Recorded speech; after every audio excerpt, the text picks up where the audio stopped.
24절 말씀을 통해서 알아야 기도하죠 라는 제목으로 저희들 말씀을 나누도록 하겠습니다. 저희는 지난 시간에 6월에 걸쳐서 6월 한 달 동안 전쟁에 대한 부분들을 말씀을 나누었습니다. 특별히 지난주는 영적 전쟁을 통해서 에베소 6장을 통해서 하나님의 전신갑주에 대한 이야기를 했었었고, 또 이런 전신갑주를 잘 갖춰나갈 때 어떻게 한다고요? 빈틈이 없게 되고 전쟁을 이길 수 있다라고 이야기를 했습니다. 또한 거기서 멈추지 아니하고 우리들이 아무리 전신갑주를 입는다 할지라도 어떻게 해요? 군대를 이루지 아니하면 우리들의 빈틈이 있을 수밖에 없다라는 이야기를 했습니다. 오늘은 그 말씀에 바로 그 빈틈이 없게 하기 위해서, 서로 군대를 이뤄가기 위해서 하는 그 역할이 뭐라고요? 그 도구가, 방법이 바로 기도라는 이야기를 했습니다. 바로 그러면 그 기도는 어떻게 해야 되는 것인지를 지난번에도 한번 기도에 대해서 말씀을 좀 나누긴 했었지만 좀 더 나누길 바랍니다. 우리가 지난번에 한번 이야기를 했던 것처럼 전신갑주를 입고 이렇게 군대를 이뤄 나갈 때 사실 보기에는 똑같은 복장과 칼과 뭐 그런 것을 지니고 있는 듯 하지만, 마치 현대 군대 속에서 어떤 모습이 있나요? 어떤 소대라든가 중대 같은 것들을 보게 되면 여러 가지 소총을 들고 복장을 같을지 모르지만 그 역할들이 조금씩 다른 면들을 바라봅니다. 또 주특기도 있죠. 그래서 어떤 사람들은 이 사격을 잘하는 사람들도 있고, 또 어떤 사람들은 여러 가지 무전기라든가 또 의무병으로 잘 활동하는 사람들도 있습니다. 그렇다면 그 사람들 중에서 어떤 사람이 더 나으냐 틀리느냐라고 이야기할 수 있는 부분들은 아니라는 것이죠. 또 그렇게 하기 위해서는 어떤 일들이 필요할까요? 서로 간에 협력해야 됩니다. 서로가 하나 되어져서 한 일을 이뤄나가야 됩니다. 사실 중요한 건 그런 것 같아요. 이 팀들이 아무리 협력하고 달려간다 할지라도 만일 엉뚱한 일에서 이들이 쓰임을 받는다면 어떻게 될까요? 적군을 무찌르는 게 아니라 아군을 공격하는 데 있어서 그 팀워크를 이룬다면 그것은 치명적인 결과를 이룰 것입니다. 그런 것들을 방지하고 더 서로 팀워크를 이루고 달려갈 수 있도록 바로 돕는 것이 바로 기도라고 얘기할 수가 있습니다. 물론 그 전신갑주를 통해서 그러한 일들이 이루어지기도 하지만 바로 이 기도를 통해서 그런 부분들이 이루어집니다. 자, 그렇다면 이 기도에 대해서 우리가 알아야 될 것은 무엇일까요? 첫 번째로 여기서 알아야 기도하죠 라는 그 말 속에서 그 제목은 그렇게 잡았던 것은, 알아야 기도하죠 라는 얘기는 첫 번째로는 기도에 대해 알아야 기도한다는 얘기입니다. 기도가 무엇인지 잘 알지 못한다면 그것을 제대로 사용할 수가 없습니다. 어떤 때 처음 보는 물건을 보면 어떡합니까? 그 물건이 이게 뭐에 쓰는지를 알고 또 어떻게 사용하는지를 알아야 될 수 있다는 것이죠. 기도도 마찬가지입니다. 두 번째로서는 그 기도가 누구를 대상으로 해야 되는 기도인지도 생각을 해봐야 됩니다. 물론 하나님을 위해 기도하는 것이지만 내가 기도할 때 중보하는 그 대상이 어떤 사람들인지를 알 때 그 기도는 더 파워풀하다는 것입니다. 다시 말해서 내가 중보하는 기도의 대상이 누군지 알아야 기도하죠라는 말입니다. 세 번째로서 그것입니다. 뒤에 가서 좀 더 자세히 잘 설명을 하겠지만, 내가 중보하는 그 두 번째 기도의 대상에 대해서 대상은 아는데 그 사람들이 사정이 무엇인지 알지 못한다면 그 기도는 힘이 약할 수밖에 없습니다. 다시 말해서 그 기도의 대상의 사정을 알기 위한 기도라는 것을 이야기할 수 있습니다. 첫 번째로서 기도가 어떤 것인지를 좀 살펴보았으면 합니다. 자, 기도는 무엇입니까? 기도할 때 내가 올리는 기도는 누구에게 올리는 것입니다. 어떤 사람은 그런 얘기들을 해요. 약간 그 무신론자라든가 그런 사람들도 기도에 대해서 이야기를 합니다.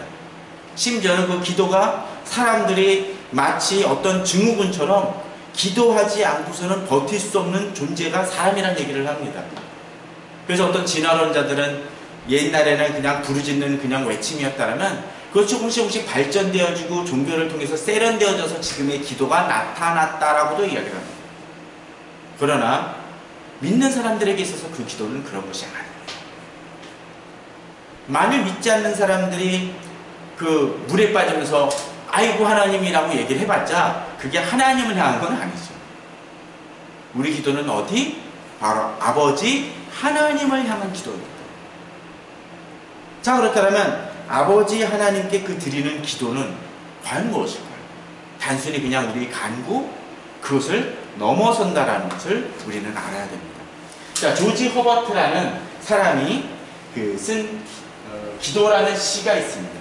이 기도는 그 팀 켈러의 그 두란노 서원에서 나온 그 기도에서 삽입된 시인데 한번 이거를 제가 읽어드리겠습니다. 기도는 교회의 잔치, 천사의 시대, 인간을 처음으로 돌아가게 하는 하나님의 숨결, 쉽게 풀이된 심령, 순례에 나선 마음, 하늘과 땅을 재는 다림줄, 전능하신 분께 맞서는 경기, 죄인의 요새, 거꾸로 치는 천둥, 그리스도의 옆구리를 찌르는 창, 엿새간의 세상을 한 시간 안에 바꿔놓는 변화, 만물이 듣고 또는 선율 같은. 뒤에도 더 이 부분이 있지만 이 부분을 한번 잠깐 살펴보죠. 기도는 교회의 잔치라고 되어 있습니다. 무슨 얘기입니까? 이걸 통해서 교회가 힘있게 기쁘게 움직인다. 천사를 움직입니다. 또 뭐죠? 인간을 처음으로 돌아가게 합니다. 기도하면서 어떻게 합니까? 하나님과의 관계가 회복이 되죠. 또 이걸 통해서 하나님을 더욱더 깊게 알아가고 또 주님을 만나는 순례에 나서는 마음을 갖게 해요. 하늘과 땅을 재는 다림줄이기도 하죠. 하나님과의 관계와 나의 사이를 얼마나 어떠한 관계인지를 재고 나타나게 해줍니다. 또 뭡니까? 전능하신 분께 맞서는 경기입니다. 멋진 표현 아닙니까? 하나님을 흔드는 거예요. 또 거꾸로 치는 천둥입니다. 우리는 천둥에 두려워합니다. 그러나 어떻게 우리 기도는 하늘을 움직인다.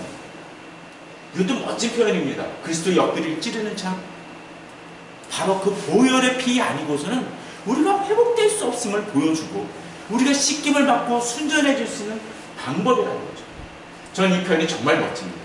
하나님이 엿새간을 통해서 만든 세상을 우리는 한 시간 안에 바꿔놓는다는 겁니다. 기도는 그런 파워를 지니고 있습니다. 뒤에도 여러 가지 부분들이 나옵니다. 바로 그런 것들이 우리들 기도의 힘이라는 것이죠. 그런데 만약 우리가 이런 기도를 드리면서도 만일 그 기도에 대한 힘을 느끼지 못하고 산다라면 사실은 우리는 너무나 힘 없게 살아가는 것입니다.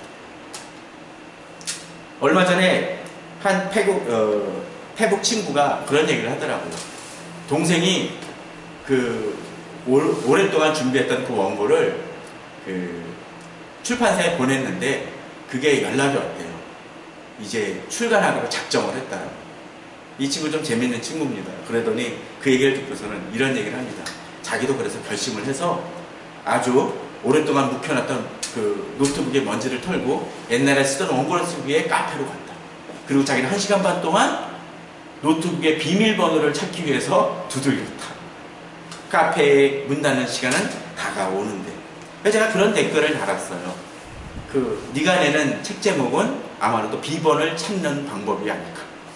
그런데 제가 또 거기다 그런 멘트를 달았습니다.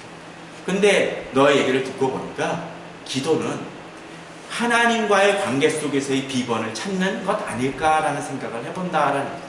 하나님의 뜻을 찾는 것은 바로 비번을 찾는 것과 비슷하다라는 것입니다.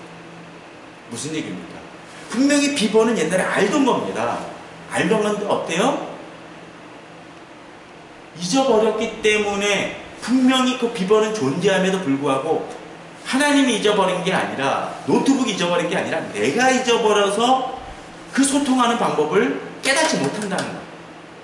근데 기도가 원활한 사람은 어떤가요? 바로 그 비번을 잘 알음을 통해서 하나님과의 관계가 원활히 이루어진다는 것입니다. 그렇습니다. 또 이렇게 얘기를 할 수가 있겠죠. 에베소서 1장에 의하면 바울이 이 에베소 교회들을 위해서 기도했던 그 내용들을 보면 다 보진 않지만 주여 예수 안에 너희가 모든 성도를 향한 사랑을 나도 듣고 내가 기도할 때 기억하며 너희로 말미암아 감사하기를 그치지 아니하고 라고 기도를 하는데 그 기도 내용이 어떻습니까? 그들이 복되고 그런 의미가 아니라 계시의 영을 너에게 주사 하나님을 알게 하시고 마음 눈을 밝히사 그 부르심의 소망이 무엇이며 기도의 폭이 얼마나 엄청난지를 사실은 보여주고 있습니다. 그런 거죠. 마치 커다란 대포를 가지고 토끼 한 마리 잡으려는 시도가 우리들의 기도일 수 있다는 것입니다. 그러나 바울은 그 기도를 제대로 사용하고 있습니다. 3장에서도 역시 마찬가지입니다.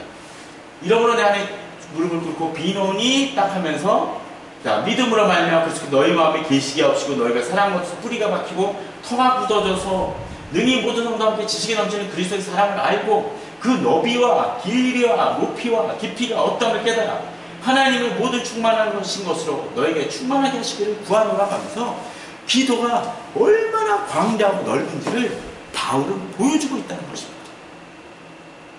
기도는 물론 우리가 간구하며 개인적인 것들도 구해야 되지만 우리가 드리는 기도가 얼마나 파워풀하고 힘 있는 것인지를 보여주고 있습니다.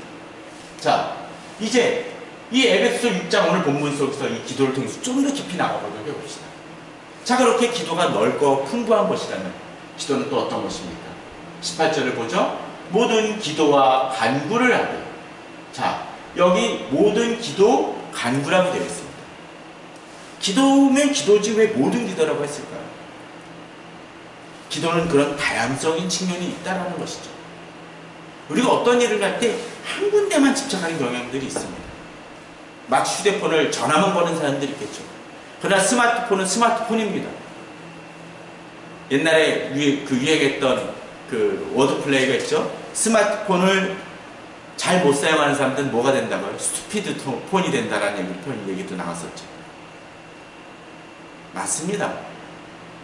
기도는 여러 가지로 우리에게 다양적인 측면을 우리가 하나님께 나아갈 수 있도록 방법을 제공해 주고 있습니다. 어떤 때는 우리가 주님 앞에 정기적으로 드리는 기도가 되어질 수도 있고 또 식기도를 통해서 기도하는 경우도 있을 수 있겠고 또 갑자기 어려운 일이 부딪혔을 때 하나님 앞에 드리는 기도가 있을 수 있습니다. 우리는 쉽게 성도들을 만날 때 내가 기도해 줄게요 라고 이야기를 하지만 정작 그것을 위해서 힘쓰는 기도를 드리는 사람은 적을 때가 있습니다. 모든 기도를 드릴 수 있어야 됩니다. 또한 기도 옆에 간구라고 되어 있죠. 사실 기도와 간구는 별반 차이가 없어 보입니다. 그러나 여기서 간구는 요청 같은 것이라고 얘기할 수가 있겠습니다. 여러 가지 사람들의 갈급한 부분들에 대해서 메어달리며 기도하는 것이죠. 그렇습니다. 기도는 그런 다양적인 측면이 있습니다. 그런데 앞서서 얘기 드렸던 것처럼 여기 보게 되면 무엇입니까? 이렇게 기도를 간구를 하는데 하나님께 향한 것이잖아요. 근데 하나님께 향한 것이니까 어떤 일이 벌어질까요? 자, 우리가 지난 시간에 이 전신갑주를 입는 이유가 뭡니까? 사단과 싸워나가기 위해서 아닙니까? 그렇죠? 그런데 사단이 우리가 싸워나갈 때 우리가 전신갑주를 입고 기도할 때 우리가 기도를 무디게 하기 위해서 어떻게 해요? 자꾸 깨지 못하도록 한다라는 거예요. 계속 여러 가지로 우리를 공격합니다. 그럼 어떻게 해야 됩니까? 그래서 사단은 자꾸 기도를 잊어버리게 하지만 우리는 깨어 기도하며 나아가야 된다는 것입니다. 힘쓰지 않으면 기도하기 힘들다는 것이죠. 그런데 또 한 가지 여기 비밀이 하나 있습니다. 뭘까요? 여기서 또 한 가지 중요한 것 중에 하나는 기도할 때 깨어 구할 때 내 힘만으로는 안 된다는 것입니다. 뭐가 필요합니까? 바로 항상 성령 안에서 기도하고라는 것이죠. 자, 앞서 여러 가지 전신갑주를 한번 생각을 해보십시오. 대부분의 전신갑주들이 내가 주어진 것은 아니지만 나를 방어하고 여러 가지 하는 부분에 되어집니다. 그런데 그 중에 있어서 성령의 힘을 의지하는 게 딱 두 가지 있죠. 어떤 게 있나요? 성령의 검, 하나님의 말씀입니다. 그죠? 이 성령의 검은 어떤 거예요? 바로 공격용 무기라는 얘기를 했습니다. 그리고 또 이 힘을 더욱더 강화시키는 것이 무엇입니까? 기도를 통해서 군대를 이뤄나가는 작업이죠. 바로 이 일을 또 어떻게 누가? 성령께서 도우신다는 것입니다. 그렇기 때문에 우리가 기도할 때 또 말씀 볼 때 제일 중요한 것이 뭡니까? 하나님 앞에서 몸부림입니다. 성령께서 나를 도와달라고 기도해야 됩니다. 전에도 그런 얘기 들었지만 주기도문 아마 세상에서 가장 땅에 떨어지는 기도라는 표현을 많이 합니다. 왜요? 주기도문에서 가운데 두 글자가 빠지기 때문입니다. 뭐요? 그러면 주기도문에서 기도가 빠지면 주문이 되어버리죠. 마치 우표 안 붙이고 마치 주소 안 붙인 편지를 보내는 것처럼 그렇게 땅에 떨어져 버리는 기도를 사람들은 많이 드리고 합니다. 아닙니다. 그렇게 드릴 때는 그 기도는 힘이 없습니다. 성령에 의지하여 나아갈 때 그 기도는 파워풀합니다. 기도는 그러한 것입니다. 그러한 기도를 알 때 우리는 제대로 기도할 수가 있습니다. 기도의 힘을 알 때 또 내가 누구에게 향한 기도를 드리는지 또 기도를 드리는 다양한 방법들을 가지고 주님 앞에 몸부림치며 합심하여 나아갈 때 또 깨어 기도할 때 성령 안에서 구할 때 그 기도는 파워풀합니다. 우리는 그런 기도를 드릴 수 있어야 됩니다. 그런 기도를 회복할 수 있어야 됩니다. 두 번째로서 제가 뭐라 그랬었죠? 누구를 위해 기도해야 할지 알아야 기도하게 됩니다. 기도를 열심히 하시는 분들은 대부분의 경우 그렇습니다. 자기 자신만을 위해 기도하면 기도가 힘이 없습니다. 오늘 본문 속에서 뭐라 그랬나요? 서로 기도하라는 얘기를 참 많이 합니다. 그 뒷부분에서도. 자, 그런데 여기서 한 가지 단어가 하나 나옵니다. 첫 번째 기도 대상이 나오죠? 여기서는 항상 힘쓰며 라고 하는 자세가 나왔다는. 뒤에서는 누구를 위하여 기도하라고요? 여러 성도를 위하여. 자, 여러 성도 하니까 좀 생각을 해보십시오. 자, 교회에서 어느 성도들 한 100명, 200명 되는데 또는 1000명 되는데 그 중에서 여러 성도라 그러면 골라하라는 얘기입니까? 어떻게 생각을 하세요? 저도 그럴 때가 있습니다. 기도 목록을 보다가 이번에 이제 교만 기도해도 되지 않을까라고 생각되어질 때가 있습니다. 또 제가 속하지 않거나 또 멀리 있는 사람 같은 경우는 이 부분을 빼야 될까라는 생각이 될 때도 있습니다. 자, 여기 여러 성도는 뭘까요? 그런데 영어 성경이나 원어를 보게 되면 사실 이 여러라는 말은 제일 위에 모든하고 같은 단어를 사용하고 있습니다. 그럼 뭘까요? 모든 성도를 위하여 기도하라는 것입니다. 그렇습니다. 사실 우리는 기도를 많은 이들이 너무 쪼잔하게 하는 것 같아요. 그저 나 자신을 그냥 버팅기는 사람, 그것도 급한 거, 평상시 기도 안 하다가 사업에 어떤 프로젝트를 위해서 견적을 냈는데 이거 당첨되게 하려고, 또는 자식이 어떤 학교 문제, 또 저희처럼 이렇게 아이를 갑자기 제주도에 보내면 그거는 놓고 기도하지만 다른 건 놓고 기도하지 않을 수 있습니다. 갑자기 뭔가 이사 가는 문제로 갑자기 터지면 그걸 놓고 기도해도 다른 건 기도하지 않을 수 있습니다. 물론 하나님께서 그 기도에도 응답하시지만 기도의 폭은 더 넓어야 됩니다. 어디까지? 내가 그냥 아는 사람 아니요. 모든 성도입니다. 그렇게 기도하는 사람들은 기도 시간이 모자랄 수밖에 없어요. 모든 성도입니다. 또한 두 번째로서 여기서 특별히 더 기도해야 될 대상이 나옵니다. 자, 19절입니다.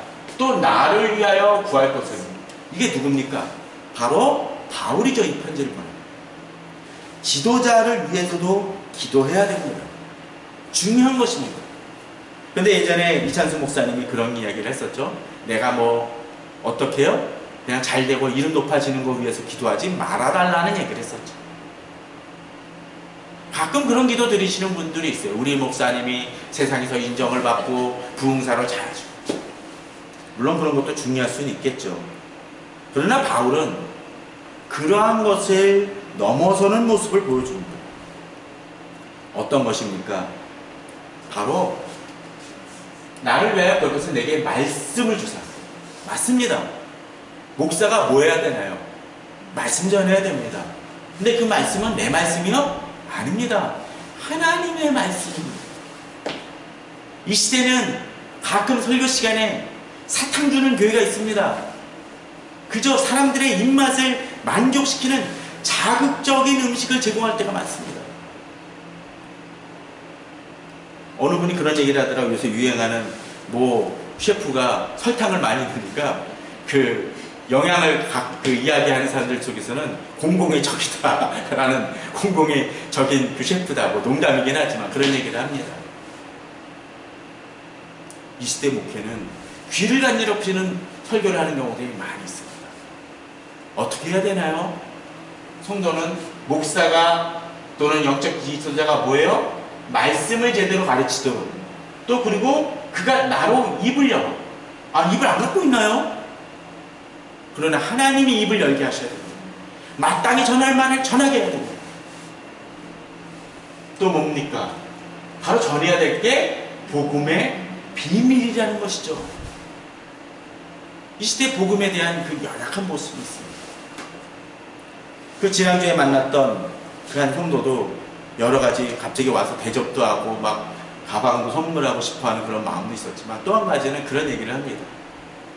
계속적으로 그가 너무나 뜨거웠던 마음이 있었기 때문에 그런 얘기들을 해요. 그 친구니까 양은 너도 더욱더 복음을 담대히 증거하기를 바란다. 성도가 그래요. 성도가 멋진 성도입니다. 목사를 주눅들게 하는 성도입니다. 필요한 시대입니다. 담대히 말씀을 증거할 수 있도록 우리는 목회자가 그럴 수 있도록 기도해야 됩니다. 또 뭡니까? 이 일을 위해 내가 쇠사슬의 메인 사신이 된 것은 뭡니까? 바로 그로 인해서 고통이 임하고 어려움이 닥친다 할지라도 두려워하지 않는 사람이 됐다는 거예요. 바울이. 목회자는 그래야 됩니다.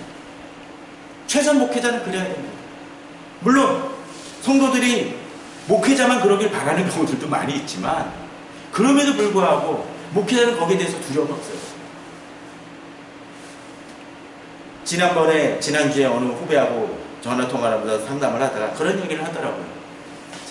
뭔 얘기를 하다가 제가 받았던 사례를 얘기를 하니까, 어떻게 그 정도 가지고 저거 합니까? 그랬더니, 왜 교회에 가서 그만큼 더 달라고 얘기하지 않았습니까? 목회자는 그래도 그것을 감수하는 사람이다라는 얘기를 했습니다. 자기 밥그릇 챙기는 목회자는 목회자 아니다라는 얘기를 했습니다. 중요한 부분일 것 같아요. 또한 본문은 뭐라 그러나요? 나도 이 일에 당연히 할 말을 담대하게, 역시 마찬가지죠. 당연히 할 말을 할 수 있는 목회자야 됩니다. 그렇습니다. 이것이 중요한 부분입니다. 그런데 여기서 한 가지 더 중요한 부분들이 하나가 있습니다. 자, 여기 보게 되면 나에서 내가 못한 영이라 얘기하는 사랑을 받은 문제요. 그리고 여기를 한번 말씀드려요. 주 안에서 진실한 일꾼인 두기고가라는 이 말이 제 말을 확 잡았습니다. 사실 이 사람도 일꾼이라고 했지만 바울 정도는 아니어도 영적 리더라고 얘기할 수가 있겠죠. 진실한 일꾼. 일꾼은 뭐합니까? 열심히 일하는 사람이죠. 근데 일꾼이 뭐 해야 됩니까? 충실해야 됩니다. 진실해야 됩니다. 그런 일꾼 참 찾기 힘든 것 같아요. 교회도 구직난을 얘기 걷는다고 합니다. 제대로 된 목회자 구하기 힘들다는 얘기 많이 하죠. 그런데 여기서 한 가지 중요한 부분들이 있습니다. 앞서 군대가 열심으로 전투를 벌이긴 하는데 그 전투가 혹시나 아군을 향한 전투는 어떻게 될까요? 또 적군을 이롭게 하는 행위라면 어떻게 될까요? 본인들은 깨닫지 못하고 행하는데 그런 일을 행하면 어떻게 될까요? 하나님 나라에 도움이 안 되는 것이겠죠. 그러면 뭐 해야 됩니까? 충신된 것을 넘어서 주 안에서라는 말이 필요합니다. 이 시대 교회에 충성된 사람들 참 많습니다. 일 잘하는 사람들 많아요. 근데 일 잘하는데 트러블 메이커인 사람도 있죠. 그런 사람 있습니다. 지난번에 모임에 가서 그런 얘기를 들었습니다. 이런 얘기를 좀 해도 될런지 잘 모르겠지만 교회에서 여러 가지 찬양 집회를 했대요. 근데 찬양 집회를 했는데 그런 얘기가 나옵니다. 찬양 집회를 딱 하고서는 사람들이 막 주변 성도들을 은혜 받았다고 가는데 성가대 지휘하신 분이 갑자기 달려와서 그 일을 기획한 사람을, 대학생을 불러놓고 막 뭐라 그러더라고요. 어떻게 이 같은 노래들을 올려가지고 이 교회를 시끄럽게 하느냐고 막 그랬대요. 그랬더니 한 분이, 딱 집사님 한 분이 누구누구 나와! 끌고 나가 버리더라는 거죠. 무슨 얘기입니까? 다 다들 은혜 받았는데 자기 기준 때문에 이것을 수용 못하는 사람들도 있어요. 근데 이분이 열심히 없는 겁니까? 열심히 있어요. 목사한테도 와가지고 설교 딱 끝내고 다른 사람들 은혜 받았다고 하는데 와서 잔소리하는 분들이 있습니다. 물론 그것이 지역적인 문제된 부분을 고쳐야 될 부분인지 모르지만 설교 자체가 틀렸다고 얘기하시는 분들도 있습니다. 종종. 왜? 자기 기준 속에서 벗어나지 못하기 때문에 그래요. 주 안이 아니라 내 안에 있는 기준 속에서 벗어나지 못한다는 거예요. 특별히 하나님의 지도자는 충실해야 되지만 그 충실함이 어디요? 진실함이 주 안에서 진실한 일꾼입니다. 우리는 그런 일꾼들을 구별해낼 수 있어야 되고 그들 위해서 특별히 기도할 수 있어야 됩니다. 이 시대의 목회자는 정말 귀해지는 목회자인 것 같습니다. 목회자가 자기 생각과 편견과 사고와 프레임에 갇혀서 벗어나지 못하는 목회자들이 참 많았어요. 저도 그런 실수를 많이 범하지만 바로 그 일을 위해서 기도해 주십시오. 주 안에서 진실한 일꾼인 두기고가 되어질 때, 또 바울 같은 사람이 되어질 때 담대히 말씀을 증거할 수 있습니다. 마땅히 전해야 될 것을 전할 수 있습니다. 오늘 말씀처럼 앞서 나왔던 그 말씀처럼 뭐예요? 말씀을 받고 하나님으로부터 말씀을 받고 그 말씀을 또 내가 입을 열어서 전할 수 있는 사람이 되어야 됩니다. 담대히 전하는 사람이 되어야 됩니다. 당연히 할 말을 담대히 할 수 있는 사람이 되어야 됩니다. 그것을 위해서 우리는 기도해야 됩니다. 목회자를 위해서 기도해야 됩니다. 가끔 담임 목사님한테 설교 은혜 받지 못한다는 분이 있습니다. 그런 분이 있다면 저는 좀 금식을 하면서라도 좀 기도하길 바라요. 그 목사님을 위해서. 어쩌면 그분 잘못이 1차적으로 있겠지만 기도가 부족했을 수 있습니다. 목회자는 특별히 기도가 필요한 존재입니다. 그런데 이제 이렇게 여러 가지 우리가 기도해야 할 대상도 알았죠.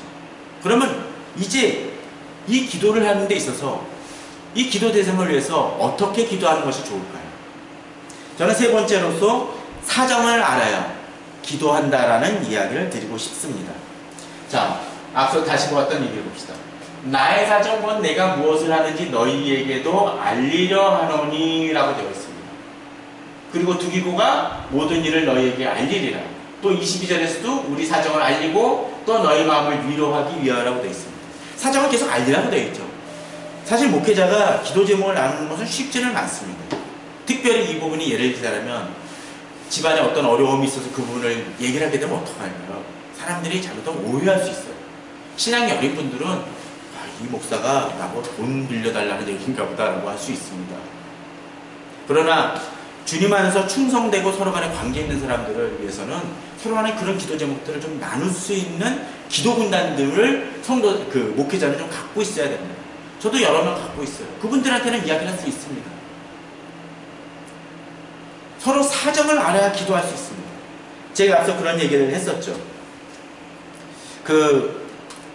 몇몇 성도들을 옛날에 알던 분들을 놓고 이분들을 놓고 기도해야 되느냐 말아야 되느냐 고민되는 분들이 종종 있다고 얘기를 드렸습니다. 근데 그게 이유가 뭔지 아십니까? 기도 제목이 업데이트 안 돼서입니다. 예를 들자면 한 2년 전 3년 전 기도 제목을 가지고 기도할 때가 있습니다. 그러더라면 이분 사정이 어떻게 변화되었는지 모르니까 또 그리고 이거 기도 응답이 되어졌다 또는 이런 문제가 발생되어졌다 또는 이렇게 변경이 되어졌다라는 것을 알아야 기도할 수 있지 않습니까? 그럼 어떻게 될까요? 바로 기도하지 못하게 됩니다. 그래서 어떤 때 중보기도실 같은 데 그런 데 가서 기도를 하려다 보면 기도 카드라는 게 있잖아요. 예를 들면 누구누구 기도 제목 여러 가지 교회 기도 제목이 있는데 그것이 전혀 업데이트 안 되는 경우들도 있습니다. 한 1년 정도 그냥 내버려 둔 경우들도 있어요. 그럼 그걸로 어떻게 기도합니까? 그냥 이렇게 기도하는 것. 하나님 이분의 문제가 잘 해결되어지고 교회가 그냥 원래 일반론적인 기도를 합니다. 기도는 구체적이어야 됩니다.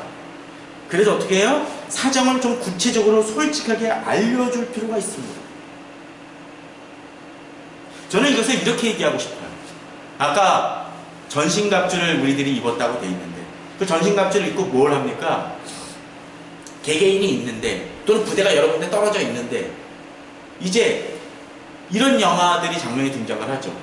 예를 들자면 한 적군하고 막 교전을 벌여요. 벌이다가 자기들이 밀려요. 근데 저쪽에 막 곡사포 같은 거로 자기네 부대를 때리니까 너무 사상자가 많은 거야. 그럼 어떡합니까? 저쪽 후방 지원하는 부대에 전화를 걸죠. 전화를 걸어서 어떡하죠? 저쪽에 적진이 있으니까 좌표를 분명히 알려주고 그곳을 때려달라고 얘기를 해요. 그럼 어떡합니까? 여기서 받고 그것을 보내게 되죠.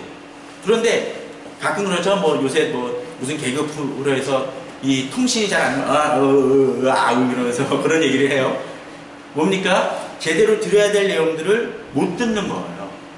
그럼 어떻게 일이 벌어집니까? 타격을 해주려고 해도 타격을 해줄 수가 없어요. 서로 잘못 들으면 어떻게 됩니까? 아군이 다치는 경우들이 있습니다. 또 이 사람들이 어떤 상태인지 알아야 서로 간에 팀워크를 이루며 나아갈 때가 있죠. 그죠? 이 사람이 어디까지 뭐 이러면 가끔 그 도둑들이 이렇게 팀워크를 이뤄서 어떤 그걸 또는 첩보원들이 뭐 미션 임파서블 같은 데 교전할 어떤 미션을 수행할 때 어떻게 합니까? 이렇게 마이크를 가지고 그런 얘기를 하죠. 이어폰을 가지고 하면서 여기는 여기까지 진행이 됐으니 그 다음 단계를 실행해 달라. 예를 들자면 내가 이쪽을 지나가니까 CC 카메라를 꺼달라. 대체해 달라는 얘기를 하지 않습니까? 그런 것들이 이루어질 때 전투를 제대로 치를 수가 있습니다. 바로 그것이 사정을 나누는 것과 같다는 것이죠. 바울은 그것을 알려줌을 통해서 이루어지길 바랍니다. 그렇게 사정을 아니까 어떻게 합니까? 기도의 힘이 있습니다.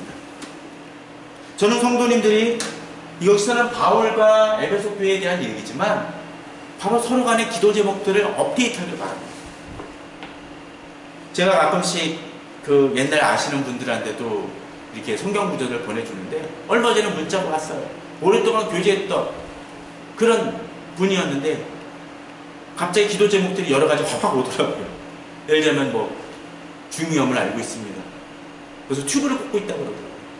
또 시어머니는 이석증에 걸려서 고통받고 있고 애는 뭐 그 유치원 때문에 뭐 코피를 자꾸 쏟는다 그런 얘기를 합니다. 또 어떤 분은 갑자기 또 이런 기도 제목들 얘기하기도 합니다. 그러면 어떻게 됩니까? 그분들을 기도 제목에서 좀 빼려다가 갑자기 기도 제목이 다시 추가가 됩니다. 또 카톡으로 여러 가지 연락을 주고받는 사람들 중에도 그런 사람들이 있습니다. 자기 힘들다고 얘기하면서 이런 부분들을 해달라고 얘기합니다. 얼마 전에도 저희 교회를 구하는 어떤 분이 갑자기 전화가 왔어요.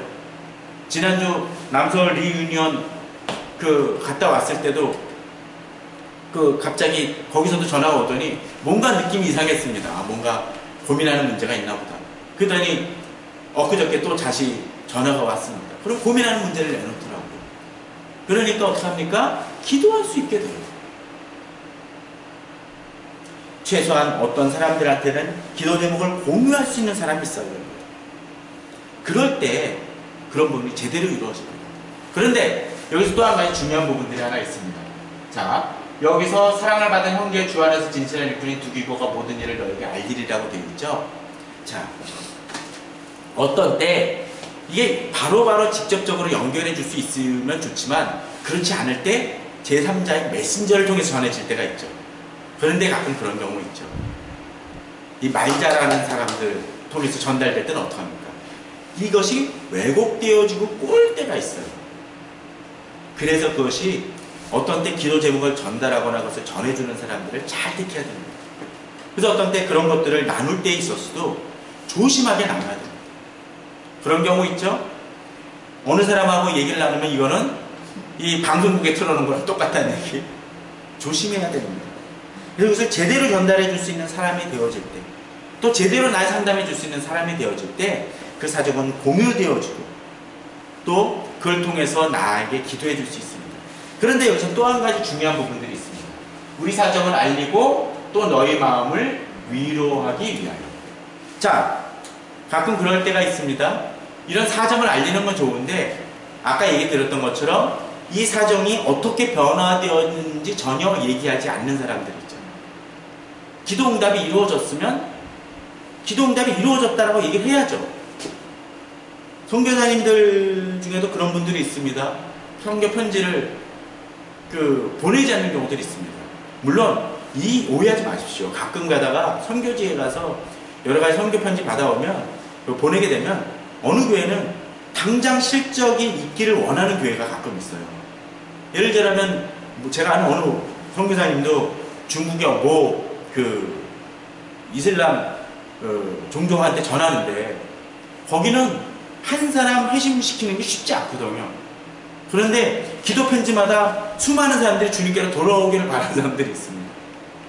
되겠습니까? 안 되죠. 그냥 이렇게 돼서 이런 일들을 행했고 어쩌면 일상적인 얘기를 기록할지 모르지만 그런 것들조차도 받고 이해해야 됩니다. 당장 그런 것이 없을 수도 있어요. 그러나 여러 가지 진행되어 가지고 기도하고 있으니까 계속적으로 기도해 주십시오라고 계속적으로 줄지시키며 알람을 알려줄 때 여기서 기도한 사람들도 어떡합니까? 계속 기도하게 되고 또 그 속에서 변화되어지고 하나님의 역사를 경험하게 되면 어떡합니까? 야, 우리가 기도했더니 이런 응답을 받았구나 라는 것들이 공유되어진다는 것입니다. 그러니까 어떻게 합니까? 기도 응답을 받았으니까 또 내가 간구하며 고민하는 문제들도 하나님께서 응답해 주시구나, 서로 격려하며 위로받고 힘을 얻는 시너지 효과를 일으킨다는 것입니다. 바로 그것을 통해서 우리가 이제 말씀을 좀 정리하겠지만 그것을 통해서 어떤 일이 벌어집니까? 기도에 힘을 얻고 기도를 통해서 그 기도는 서로 간에 어떻게 합니까? 끈끈하게 끈을 이루게 되고 나 혼자 전신갑주를 가지고 싸우는 것이 아니라 힘있게 나아가게 됩니다. 어떤 사람이 특별한 미션을 가지고 예를 뭐 어디 정글에 가가지고 미션을 수행을 하는데 갑자기 무전기에 전신이 끊어지면 어떡합니까? 힘들죠. 외롭습니다. 최근에 가나안 성도들을 많이 만나게 되는데 그들을 만날 때마다 안타까움이 그것입니다. 자기의 신앙에 어떤 부분들에 문제가 생기는지 조금씩 상하는지 그걸 알지를 못할 수 있습니다. 또 혼자라고 생각을 하니까 어떤 느낌이 듭니까? 자꾸 외로워지고 주눅이 들고 힘이 든다는 거예요. 그러니까 어떡하죠? 더더군다나 그들이 힘을 얻지 못하고 더욱더 주눅이 듭니다. 아까도 그런 얘기를 했더니만 한번 교회에 계속적으로 멀어진 사람은 다시 교회에 나오는 거 쉽지 않습니다. 기도는 그러한 것입니다. 내가 독불장군이 아니라 아무리 그 사람이 능력 있고 달란트가 있다 할지라도 함께 군대를 이루고 기도를 통해서 하나 되어질 때 주께서 그들을 통해서 그 공동체를 통해서 놀라운 일들을 이루십니다.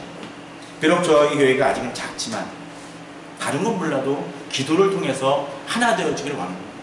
또 우리 교회 사람들이 아니라 할지라도 우리 교회를 후원하고 또 돕는 또 사람들 또 교제하는 여러 성도들을 통해서 기도 제목을 자주 나누십시오. 그것을 통해서 그러할 때 더욱더 주님의 놀라운 일들을 이뤄나가는 교회로서 아름답게 성장하고 또 우리 자신도 힘있게 영적 전쟁을 이겨나갈 수 있을 것입니다. 그러한